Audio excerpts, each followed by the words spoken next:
আসসালামু আলাইকুম।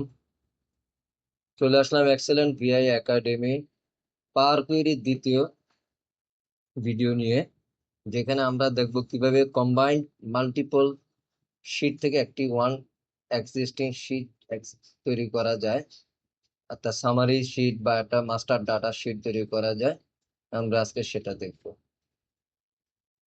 আমরা সবাই কম বেশি এক্সেল শিটে কাজ করে থাকি, কিন্তু দেখা গেছে একই রকমের হেডারে ডে বেসিস বা মান্থলি বেসিস শিটকে ডিভিশন ওয়াইজ আমাদেরকে প্রত্যেক মাসে আপডেট করতে হয়, এবং পরে ওখান থেকে একটা মাস্টার শিট তৈরি করতে হয়, যেটা ম্যানেজমেন্টকে প্রেজেন্টেশনের জন্য লাগে।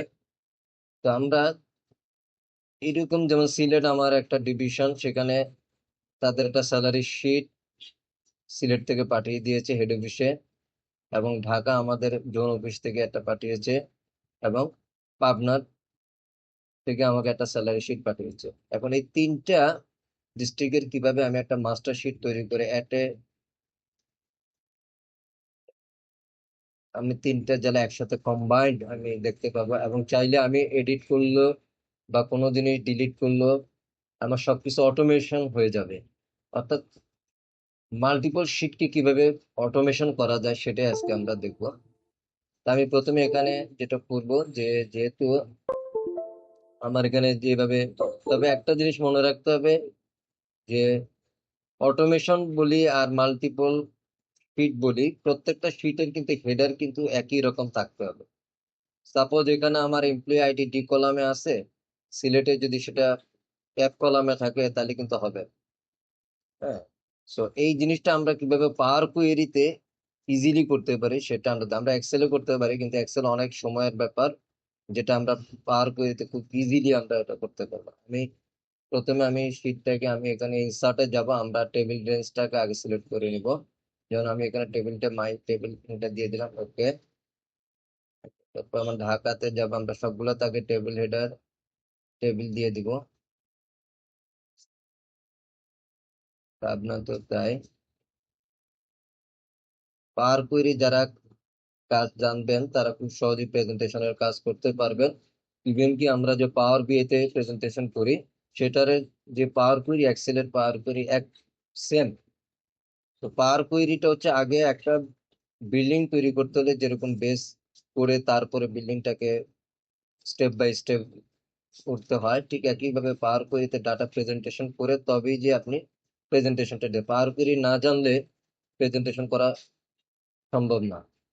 যেমন আমি এখানে সবগুলো টেবিল ইনসার্ট করে দিলাম। এখন আমি যেটা করবো, আমি সিলেটের প্রথম যেটা জাস্ট আমি একটা জাস্ট ডিভিশন অফ কার্সারটা ক্লিক করে রাখলাম। তারপর আমি এখানে হোমে যাব, সরি ডাটাতে যাব। ডাটা থেকে ফ্রম টেবিল আমি জাস্ট ক্লিক করে দিব। এখন এটা আমার পাওয়ার কোয়েরি ইন্টারফেসে চলে আসবে। দেখেন পাওয়ার কোয়েরি ইন্টারফেসে নিয়ে আসলো, খুবই ইজি। এখানে জাস্ট আমার এখানে দেখেন সোর্স থেকে চেঞ্জ ট্যাব অটোমেটিক্যালি চলে আসে।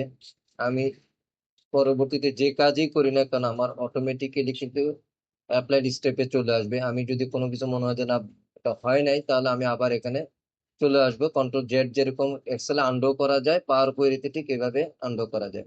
আমি এখানে কোয়েরি যদি দেখি, আমার টেবিল 1 আছে, কোয়েরি সেটিং আছে। এগুলো যারা কোয়েরি সেটিং এখানে দেখতে পাবেন না, তারা ভিউতে গিয়ে কোয়েরি সেটিং এ যে ক্লিক করবেন, দেখবেন যে কোয়েরি সেটিংটা এখানে চলে আসছে। আচ্ছা, এবার আমি যাব হোম। এখান থেকে যেহেতু আমি এখন পাওয়ার কোয়েরি ইন্টারফেসে আছে, আমি এখন এখানে অ্যাপ এন্ড কোয়েরি। আচ্ছা, অ্যাপ এন্ড কোয়েরিতে আমরা এখানে ক্লিক করার পর একটি ডায়লগ বক্স চলে আসবে। দেখেন এখানে আমার, যেহেতু আমার এটা মাইক্রোসফট অফিস 2016, সো আমার এখানে সিস্টেমটা আসছে এটা এইভাবে। যেহেতু আমার তিনটা টেবিল, তিনটা ডিভিশন, সো তিনটা টেবিল আমি একটাই নিলাম। এটা এইভাবে করে আমি জাস্ট ওকে করে দিলাম। হ্যাঁ, ওকে। জাস্ট দেখেন অ্যাপ এন্ড কোয়েরিটা চলে আসলো। আমি একবার করে দিলাম। যদি এরকম আমি যদি একটু দেখি, আহ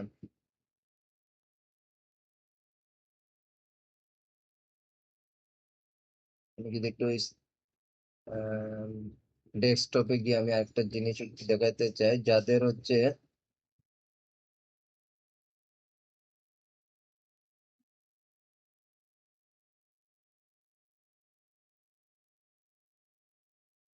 হ্যাঁ, সরি, আমি একটু দেখানোর জন্য নিয়ে আসছি। এই যে দেখেন, এটা আরেকটু জুম করি। যারা 2021 মাইক্রোসফট অফিস করতেছেন, তারা যখন অ্যাপেন্ড কুয়েরিতে ক্লিক করবেন, তাদের কিন্তু এভাবে আসবে।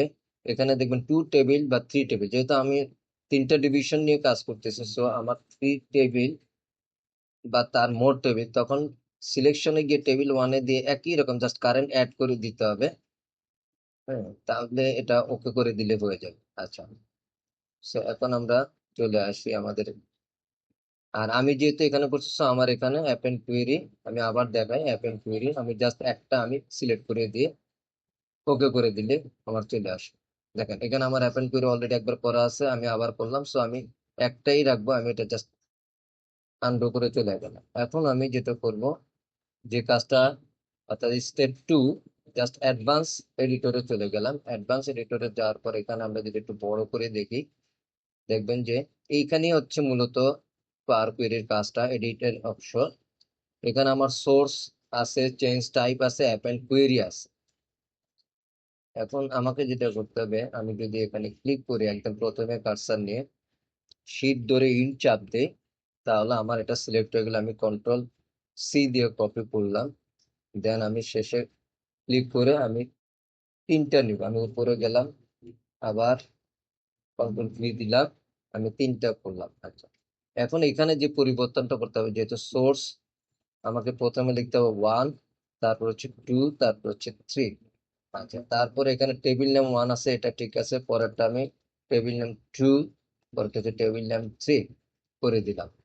আচ্ছা, চেঞ্জ টাইপ, এটাও সেম ভাবে আমাকে কপি করতে হবে। আমি যদি কন্ট্রোল শিফট চাপ দিয়ে ইন্ট চাপ দিই, পুরোটা একবারে সিলেক্ট হবে। শিফট চাপ দিয়ে ইন্ট, তাহলে, এবং কন্ট্রোল-সি দিয়ে আমি কপি করলাম, এবং পরবর্তীতে আবার আসলাম। দেন আমি এখানে কার্সার রেখে ইন্টার চাপ দিলাম, কন্ট্রোল-ভি দিয়ে পেস্ট করলাম। একইভাবে আবার আমার 3টা, যেহেতু আমি 3বার করব, যাদের দুইটা দুইটা নিয়ে কাজ করতে চান, 2টা শিট নিয়ে, তারা 2টা করবেন, 5টা থাকলে 5টা করবেন। আচ্ছা, ওকে। এখন আমি এখানে কি চেঞ্জ করব, আমি এখানে সোর্স 1 2 3 চেঞ্জ করলাম, টেবিল 1 2 3 চেঞ্জ করলাম। পরবর্তীতে চেঞ্জ টাইপ, এখানে আমি মান দিব, চেঞ্জ টাইপ 2, চেঞ্জ টাইপ 3। এবং একইভাবে আমার এখানে সবকিছু, এখানে সোর্স 1 থাকবে, সোর্স 2 থাকবে, সোর্স 3 থাকবে। আর কোনো কিছু এখানে আমি চেঞ্জ করব না। তো লক্ষ্য রাখতে হবে, এখানে সোর্স 1, আমরা এখানে সোর্স 1 2 3, এবং পরবর্তীতে টেবিল 1 2 3 চেঞ্জ করলাম, আবার চেঞ্জ টাইপ 1 2 3 চেঞ্জ করলাম। দেন আবার এখানে সোর্স 1 2 3 চেঞ্জ করলাম। আমাদের আর কোনো কাজ নেই। এখানে যেটা করতে হবে আমাকে, যেহেতু table combine, dot combine change type, এখানে আমি 1 লিখবো, এবং পরেরটা আমি 2 লিখবো। এরপরে যেটা করতে হবে আমাকে, কার্সরটা রেখে শিফট চাপ দিয়ে আমি রাইট অ্যারোতে যদি সিলেক্ট করি, ঠিক ডাবল ইনভার্টেড সহ আমি কন্ট্রোল-সি দিয়ে কপি করলাম, এবং আবার কন্ট্রোল-ভি দিয়ে পেস্ট করে আমি এটাকে 3 করে দিলাম। এবং যেহেতু এখানে আমার একটা কমা হবে, এখানে একটা কমা হলো, দেখেন লক্ষ্য করেন, হ্যাশ ডাবল ইনভার্টার চেঞ্জটা 1 এর পর হ্যাশ, দেন কমা, আবার হ্যাশ ডাবল ইনভার্টার, হ্যাশের পর কমা, আবার ওকে।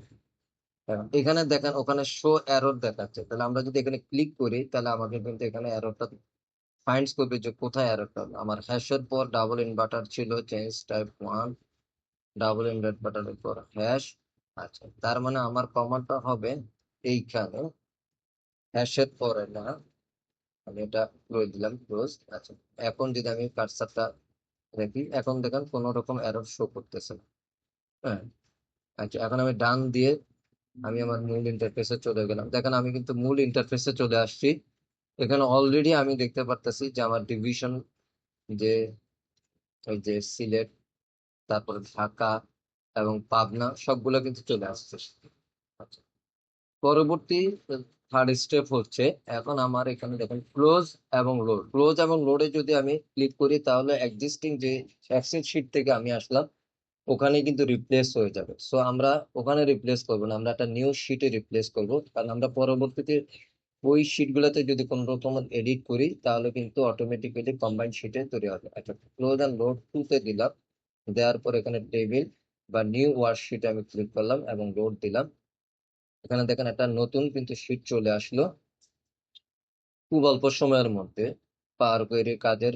আচ্ছা, এখন আমাদের এখানে দেখেন সব, আমি যদি টেবিল লোড যাই দেখা যাচ্ছে। আচ্ছা, এখন আমি কোয়েরিতে গেলাম, সরি, আমি ডাটাতে গেলাম, আমি শো কোয়েরিজ এটা আমি দিলাম, আবার যদি দেই আবার চলে আসলো, ক্লিক করলে। আচ্ছা, এখন আমি চলে আসলাম, আমি এটা লিখবো আমার master sheet, master master data বা কম্বাইন্ড শিট, যেটাই করি না আমি, কম্বাইন্ড। এখন দেখেন এখানে আমি যদি সিলেক্ট, আমার একটা শিটে কিন্তু আমার 3টা সিলেট, ঢাকা, পাবনা চলে আসবে। এখন আমি কিছু মডিফিকেশন করব, সিলেটে গেলাম, আমরা যদি দেখি আমি এই 2 নাম্বার, যে 3 নাম্বার যে রোটা আছে আমি এখানে একটু চেঞ্জ করলাম। দেখা গেল আমার একটা ভুল ছিল, জিএম, জাস্ট আমি একটা ফিগার একটা চেঞ্জ করে দিলাম। আমি এখন এখানে গিয়ে রাইট বাটনে, যদি আমি এখানে ক্লিক করে রাইট বাটনে ক্লিক করি, দেখবেন যে এই যে এখন চেঞ্জ হয়ে গেল। আমরা আবার খেয়াল করি আমাদের পরিবর্তনটা কি হলো, আমরা এখানে চেঞ্জ করছি অটোমেটিক্যালি, এটা কিন্তু আমার মাল্টিপল শিটে কিন্তু চেঞ্জ হয়ে গেল। বা চাইলে আমি এখানে নিউ কোয়েরিতে গিয়ে যদি আমি ক্লিক করি, সেখানে গিয়ে যদি আমি রিফ্রেশ দেই, একই কথা হয়ে গেল। এরপর আমরা যদি ঢাকাতে যাই, সেখানেও যদি আমরা কোনো কিছু চেঞ্জ করি, একটু নিচে যদি যাই, আমার পরবর্তীতে আমি আরো বাড়লো, আমি যদি এখানে এটাকে জাস্ট,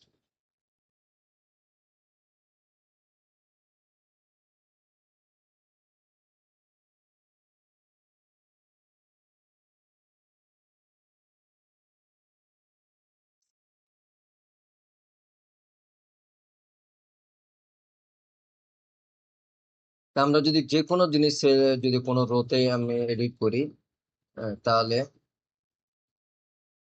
সে এইভাবে কিন্তু যে কোনো মডিফিকেশন করা যায়। আমি যদি আমার জানুয়ারির স্যালারি শিট আছে, ফেব্রুয়ারি আছে, আমি এখন মার্চ করলাম, আমি এখান থেকে ড্রাগ করে যদি নেই এবং সেটাকে যদি আমি দেখি, MARCH, মার্চ 25, পরবর্তী মাসের জন্য আমি দেখলাম একইভাবে আমি যদি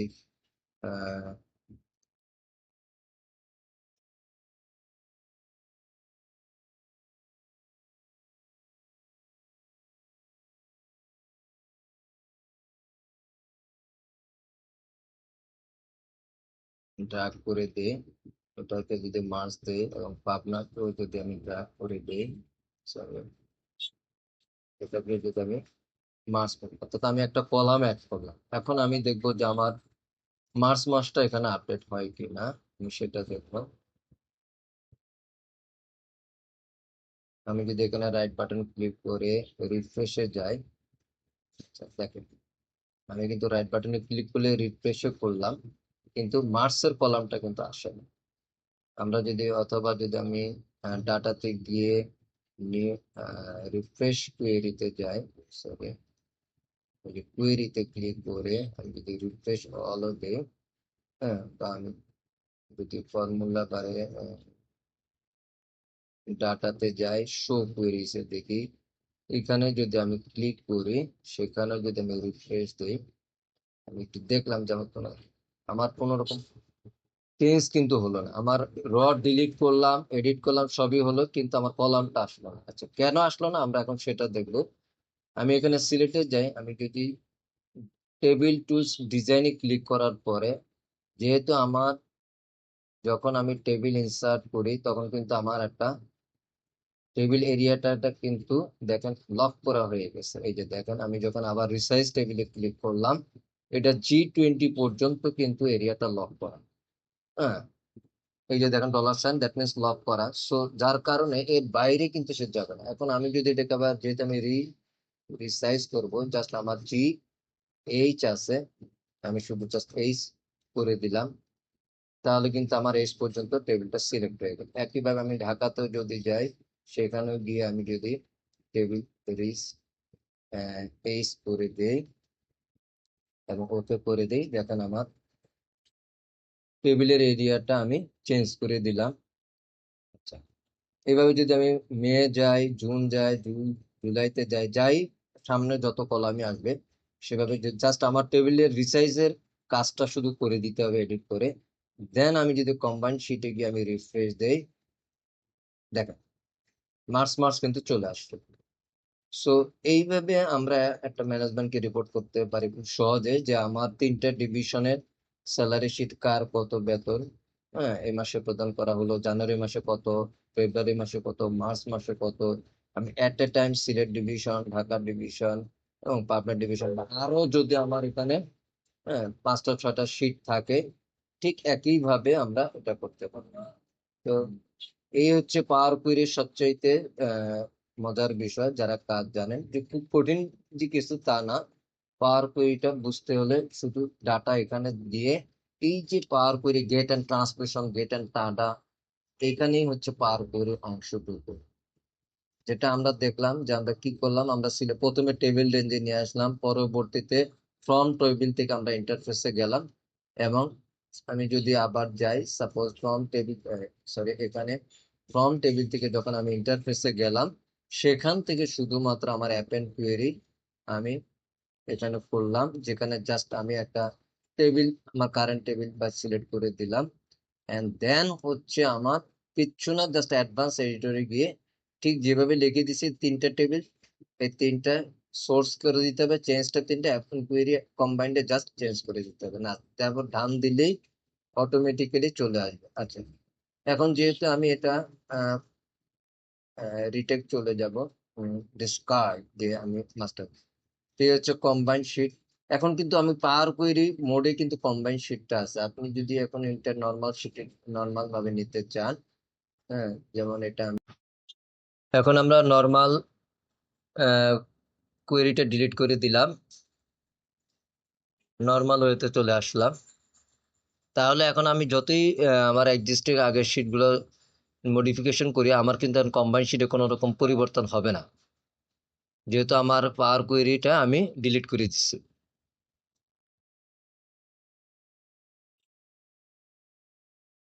তো এইভাবে আমরা পাওয়ার কোয়েরিতে খুব সহজেই র শিট থেকে কম্বাইন্ড শিট বলি বা মাল্টিপল শিট থেকে একটা র শিট তৈরি করতে পারি খুব সহজেই। তো আশা করি সবাই ভালো লেগেছে আমার এই পাওয়ার কোয়েরির কাজটা। সাথে থাকবেন।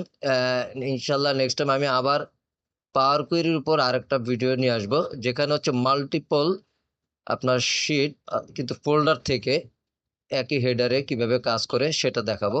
এটা তো আজকে আমরা দেখলাম এক্সিস্টিং শিট থেকে 4টা 5টা শিট থেকে একটা র শিট তৈরি করলাম, আর একটা হচ্ছে যে কিভাবে ফোল্ডার থেকে 5টা ফাইল থেকে একটা শিট তৈরি করবে। তো সবাই এই পর্যন্ত ভালো থাকবেন।